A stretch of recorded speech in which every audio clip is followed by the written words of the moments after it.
बिस्मिल्लाहिर्रहमानिर्रहीम। अस्सलाम वालेकुम नाज़रीन, आप यूट्यूब चैनल देख रहे हैं। मैं इमरान खान। जैसा कि बहुत लंबे अरसे से हम आपको बता रहे हैं कि 27वीं आइनी तरमीम ज़रूर आएगी, क्योंकि 26वीं आइनी तरमीम में अहदाफ पूरे नहीं हुए थे। 26वीं आइनी तरमीम एक बुनियाद रखी गई थी ताकि 27वीं आइनी तरमीम में रुकावट ना आ सके। 26वीं आइनी तरमीम में पाकिस्तान की एस्टेब्लिशमेंट को कुछ सहारों की ज़रूरत थी, और वो सहारे फजल रहमान साहब जैसे लोग थे। कुछ लोगों को अगवा करना पड़ा, पकड़ना पड़ा, गिरफ्तार करना पड़ा, तो बड़ी मुश्किलों से उन्होंने अपनी 2/3 अक्सरियत पूरी की थी। और 26वीं आइनी तरमीम इन शराइत के ऊपर की कि कुछ ऐसी चीज़ें हैं जो बड़ी मायूब किस्म की हैं, आइन में ये तरामीम नहीं होनी चाहिए। लिहाजा वो तरामीम जो 26वीं आइनी तरमीम में होनी थी उन्हें रोक लिया गया, और एक 26वीं आइनी तरमीम ऐसी पास की गई जिसके बाद 2/3 अक्सरियत का बंदोबस्त कर लिया गया। यानी आइनी अदालत बनाई गई, और आइनी अदालत के ज़रिए से जो पाकिस्तान तहरीक इंसाफ की मखसूस नशिस्तें थी उन्हें माले गनीमत की तरह बांट लिया गया, और अब इनके पास 2/3 अक्सरियत मौजूद है। अब ये बड़े आराम से 27वीं आइनी तरमीम ला सकते हैं। अदालतें सो चुकी हैं। आइनी तरमीम को रोकने के लिए आइनी बेंच होता है, आइनी बेंच हुकूमत खुद बनाती है, लिहाजा सारा रास्ता साफ है। और अब 27वीं आइनी तरमीम, जैसा कि मैंने आपको चंद दिन पहले बताया, कि बिल्कुल आने वाली है, और कोशिश ये की जाएगी कि फील्ड मार्शल आसिम मुनीर साहब की एक्सटेंशन से पहले पहले या उनकी रिटायरमेंट की डेट से पहले पहले 27वीं आइनी तरमीम मंजूर कर ली जाए। अब ये 27वीं आइनी तरमीम है क्या? ये बिलावल जरदारी ने इसको ट्वीट कर दिया, और बिलावल जरदारी के ट्वीट के ज़रिए से ये 27वीं आइनी तरमीम पब्लिक के सामने आ गई। देखिए, नॉर्मली तो ये पता भी नहीं होता कि तरमीम करनी क्या है बेचारे अरकान को। उन्हें हुक्म दे दिया जाता है पार्टी रहनुमाओं की जानिब से कि आपने ये वोट करना है, वो बेचारे कर देते हैं। अब पीपल्स पार्टी जो है वो गोंगलुओं से मट्टी झाड़ती रहती है। और याद रखें कि 26वीं आइनी तरमीम में यही बिलावल जरदारी थे जिन्होंने 2 बातें की थी जो पाकिस्तान की तारीख का हिस्सा बन चुकी हैं। नंबर 1, डंडे वाली जमहूरियत। Number 2, brute majority.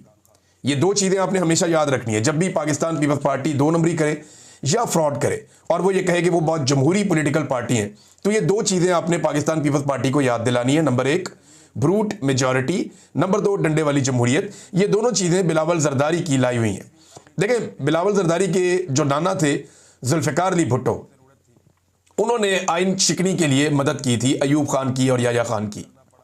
वो उन आइन शिकनों के साथ जाकर खड़े हो गए। बाद में एक और डिक्टेटर ने उनको निशाने इबरत बना दिया, और तब से लेकर अब तक पीपल्स पार्टी जो है इसी बुनियाद पे जिंदा है। भुट्टो का खून ही नहीं धो पाई, ये दाग उतार ही नहीं पाई पाकिस्तान की एस्टेब्लिशमेंट। बहरहाल जुल्फ़िकार अली भुट्टो ने डिक्टेटर अयूब खान और याया खान के लिए काफ़ी मदद की थी आइन शिकनी में।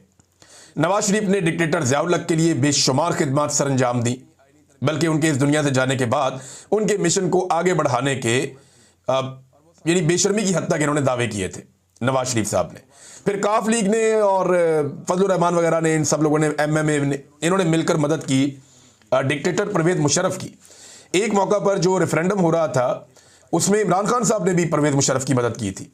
बहरहाल अब ये तीनों जमातें, जिनमें पीपल्स पार्टी, पीएमएलएन और काफ लीग, ये मिलकर फील्ड मार्शल आसिम मुनीर साहब के लिए आइन में तरमीम कर रहे हैं। यानी ये उनकी ख्वाहिश एस्टेब्लिशमेंट ही जो चाहती है वही होता है पाकिस्तान में। तो बिलावल ने बताया कि जरा पहले आप ये देख लें।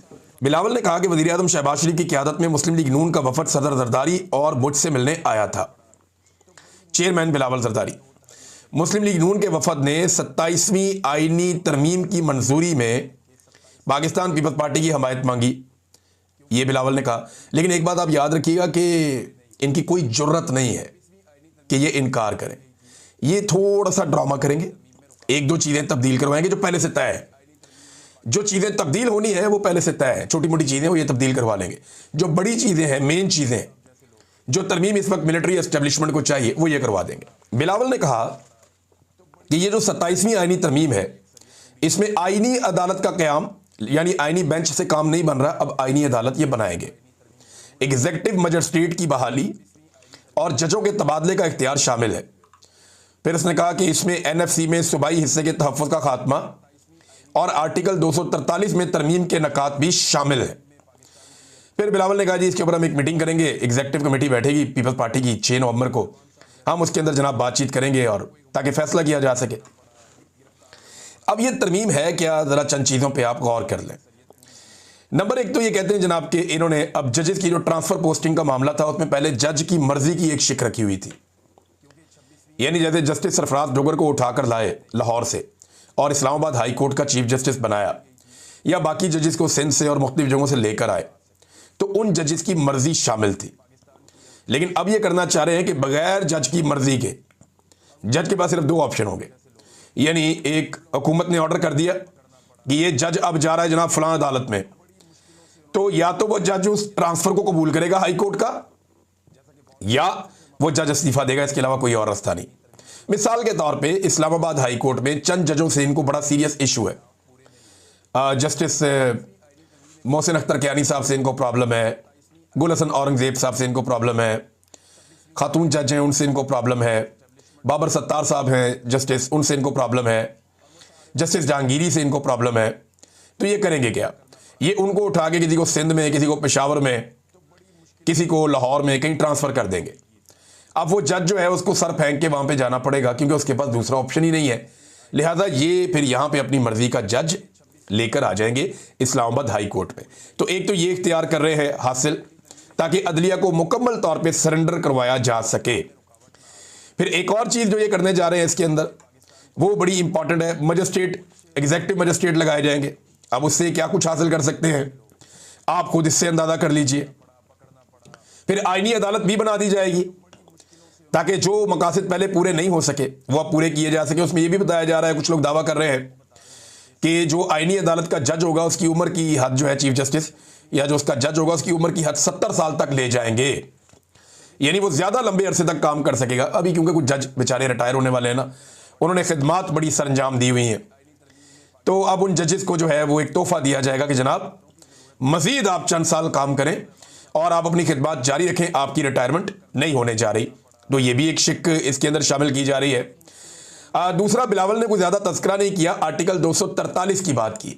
आर्टिकल 243 जो है ना वो फौज के हवाले से, तैनातियों के हवाले से, इख्तियारात के हवाले से। फौज वैसे तो अंडर आती है पाकिस्तान की गवर्नमेंट के, सदर पाकिस्तान उसके सुप्रीम कमांडर हैं। अब सवाल यह पूछा जा रहा है कि इस आर्टिकल के साथ ये क्या करने जा रहे हैं। बहुत इंपॉर्टेंट आर्टिकल है आर्टिकल 243, और कुछ लोग ये सवाल उठा रहे हैं और इस किस्म की बातें हो रही हैं कि शायद जो इख्तियारात हैं फौज के आला तरीन, वो तफवीज़ कर दिए जाए एक नया ओहदा बनाकर बड़े साहब को। यानी ये अजीबोगरीब चीज़ें जो हैं वो अब मार्केट में लॉन्च की जा रही हैं 243 को लेकर। लेकिन आने वाले दिनों में पता चल जाएगा कि फ़ौज अपनी हवाले से कौन सी तरमीम चाहती है। देखिए, फ़ौज का तो बेचारी का नाम बदनाम होता है, फ़ौजियों को तो पता भी नहीं होता आईनी तरमीम क्या है। ये सिर्फ मिलिट्री एस्टेब्लिशमेंट के जो चंद चीदा लोग होते हैं, जो इसके बेनिफिशरी होते हैं, वो ये फैसला करते हैं कि उन्हें अब किस किस्म के इख्तियारात चाहिए, तो वो उसके मुताबिक आइन में तरमीम करवा लेते हैं। अब ये आइन में तरमीम करवा रहे हैं। एक चीज़ और है, वो है 18वीं आइनी तरमीम के अंदर तब्दीली।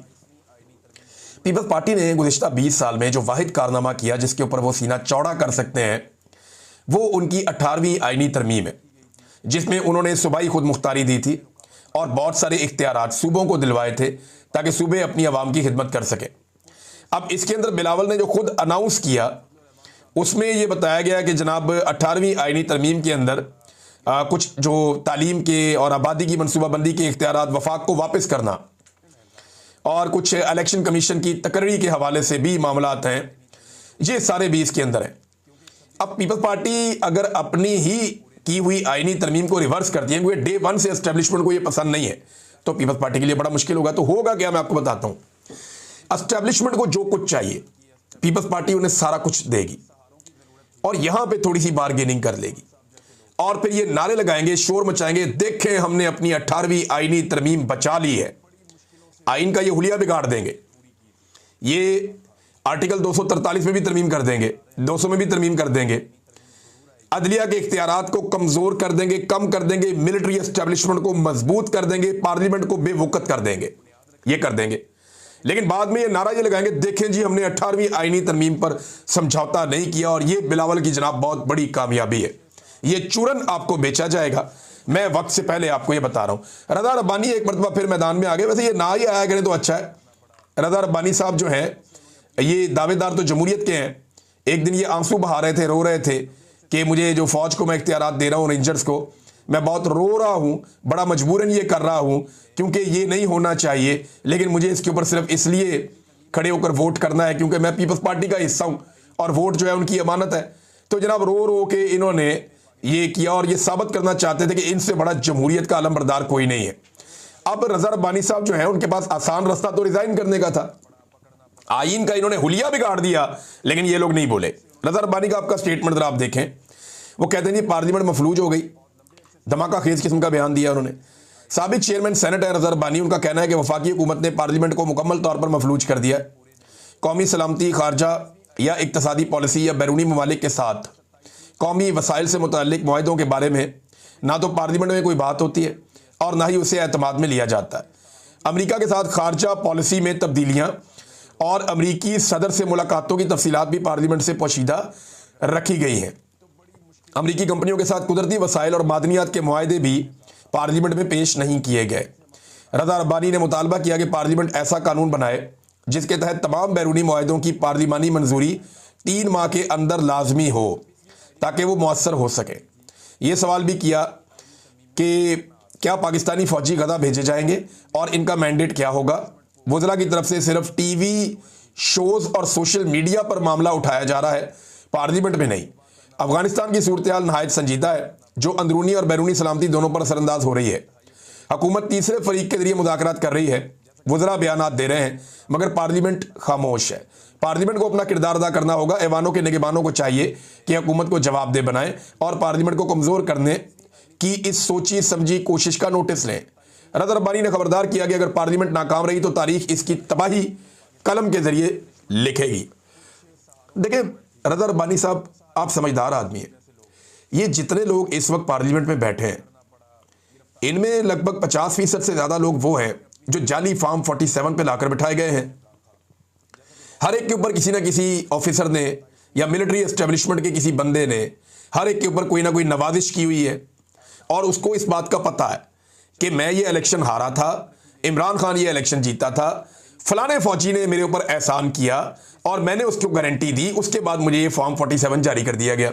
जैसा कि नवाज शरीफ है, जैसा कि बिलावल है, जैसा कि बहुत सारे और लोग हैं, जैसा कि आसिफ अली जरदारी की साहबजादी इलेक्शन लड़ी और तमाम उनके मुखालिफ उम्मीदवारों को बिठा दिया गया। किसी एक को भी इलेक्शन लड़ने की इजाज़त नहीं दी गई, लोग अगवा कर लिए गए, लोगों के कागजात नामजदगी मुस्तरद करवा दिए गए और बिला मुकाबला उन्हें एमएनए बना दिया गया। तो रजा रब्बानी साहब ये बात आपको याद रखनी चाहिए और रखनी पड़ेगी कि ये एस्टेब्लिशमेंट की दी हुई सीटें हैं, ये मुंतखब अवामी नुमाइंदे नहीं हैं, ये पार्लियामान के मेंबर नहीं हैं, ये किसी और के भेजे हुए अजनबी लोग हैं जिन्हें पार्लियामान के अंदर बिठाया गया है। तो ये कैसे मुमकिन है कि जिन्होंने इन लोगों को भेजा ये उनके सामने सवाल उठाएं या उनके सामने रुकावट बने? ये कर नहीं पाएंगे। जब तक अवामी मुंतखब नुमाइंदों का मैंडेट उनके पास नहीं जाएगा तब तक ये हो नहीं सकता। बातें आपने बहुत अच्छी की हैं, सुनने के लिए अच्छी लगती हैं, जैसे ख्वाजा साद रफीक साहब करते हैं, लेकिन आप दोनों के लिए मेरी गुजारिश है कि ख्वाजा साद रफीक एक दिन कह रहे होंगे कि मेरे कायद मोहतरम जुनैद सफदर साहब, और एक दिन आप भी इसी खानदान के किसी आने वाले बच्चे का नाम ले रहे होंगे कि मेरे कायद मोहतरम जनाब फलां साहब। रजा रब्बानी साहब ये आप लोगों की किस्मत है, ये आप लोगों की किस्मत है और ये आपने खुद ये रास्ता चुना है। आपकी पार्टी में कोई सुहेल आफरीदी कभी वजीर आला नहीं बनेगा, वही बनेगा जो आपकी क़यादत का वफादार होगा और जो वो कहेंगे उसी तरीके से अजीब व गरीब किस्म के काम करेगा। किसी नौजवान को कभी रास्ता नहीं मिलेगा, हमेशा माफियाज ही आगे आते रहेंगे जैसा कि मादी में आते रहे हैं। नादरीन अब ये तो हो गया जनाब आईनी तरमीम और ये होने जा रही है, ये हम सब जानते हैं। डोनाल्ड ट्रंप ने पाकिस्तान के ऊपर एक बहुत ही भोंडा और एक बड़ा गलीज इल्ज़ाम लगा दिया है, लेकिन पाकिस्तान की हुकूमत खामोश है। लेकिन जैसे ही अमेरिका का इंडिया के साथ मुआहिदा हुआ, मोदी के और ट्रंप के हालात बेहतर होना शुरू हुए। जैसे ही इंडिया और अमेरिका जरा थोड़े से करीब आए, जैसे ही उनका ट्रेड एग्रीमेंट बेहतरी की तरफ गया, जैसे ही इंडिया ने रशिया से कुछ तेल शेल लेना कम किया, उसी लम्हे डोनाल्ड ट्रंप ने पैंतरा बदला। अब डोनाल्ड ट्रंप ने पैंतरा बदला और स्टेटमेंट जरा आप सुन लीजिए। डोनाल्ड ट्रंप ने कितना संगीन इल्ज़ाम लगाया। उसने कहा कि पाकिस्तान, चाइना और रशिया खुफिया एटमी तजर्बात कर रहे हैं। डोनाल्ड ट्रंप का दावा। पाकिस्तान पे बहुत बड़ा इल्ज़ाम लगाया डोनाल्ड ट्रंप ने।